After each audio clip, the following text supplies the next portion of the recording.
வந்ததுக்கு என் வாழ்க்கையிலேயே நான் வந்து ரொம்ப ரொம்ப கஷ்டப்பட்டு நடிச்ச படம் இதுதான் நான் சொல்லலாம்.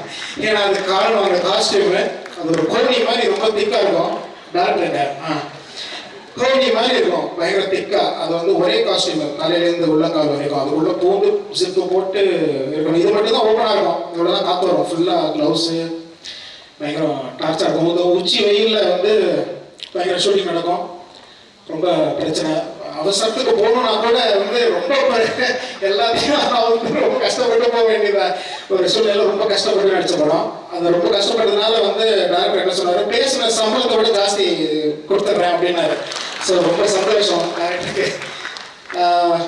அதான் நான் ஒரு சீன் இருக்கு, ஒரு எக்ஸ்ட்ராடனரியான சீன், ரொம்ப பயந்து பண்ணது. சுற்றி ஒரு 20 நாய் இருக்கும். ஒரு நாயும் ஒரு ப்ரீடு, ஒரு சினிமா கேரக்டராக வந்து இருக்கும். அது அவங்க வாய்ஸில் பேசும். ஸோ அந்த மாதிரி அந்த ஒரு சீன் வந்து ரொம்ப பயந்தேன். ஏன்னா வந்து அது இன்னும் ஒரு டாக், ஒரு பயங்கர ஃபெரோஷியஸ் டாக் ஒன்று, ராட்வில்லர்னு ஒன்று என் பக்கத்துலேயே இருக்கும் பெருசாக. அது வந்து ரொம்ப மோசமான பிரீடுன்னு சொன்னாங்க. அதுக்கிட்ட நிற்கும் போது ரொம்ப பயந்து நின்று அது ஒரு பெரிய சீன். அது எல்லா நாயோடையும் பெரிய பஞ்சாயத்து சீன் மாதிரி ஒன்று நடக்கும்.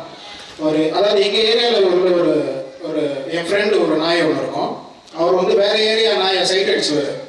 ஸோ வந்து அவருக்கு வந்து மற்ற நாயெல்லாம் போய் அடித்தோன்னே என்கிட்ட வந்து கம்ப்ளைண்ட் பண்ணி, நான் போய் யார் அவனை அடித்தா பார்த்துக்கலாம் அப்படின்னு சொல்லிட்டு நான் போனால் அங்கே ராட்வில்லர்லாம் இருக்கும், பெரிய மோசமான நாயெல்லாம் இருக்கும். அவங்ககிட்ட பேசி பஞ்சாயத்து பண்ணி பயங்கர ஹீரோஸமான டைலாக்லாம் பேசி அங்கே தப்பிச்சு ஓடி வர மாதிரி ஒரு சீனு.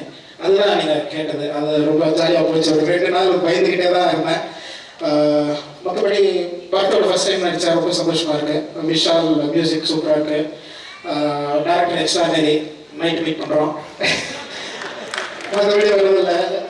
Thanks for coming. படம் பாருங்கள். ஒரு மாதிரி ரொம்ப புதுசாக ரொம்ப வித்தியாசமாக தமிழ் சினிமாலே ஃபர்ஸ்ட் டைம் அவங்க சொன்ன மாதிரி அந்த ஸ்டோனர் ஃபிலிம் இருக்கும். ஏன்னா இங்கிலீஷில் நிறைய வந்திருக்கு. ஹெரால்ட் அண்ட் குமார் வந்திருக்கு, ஹேங் ஓவர் வந்திருக்கு.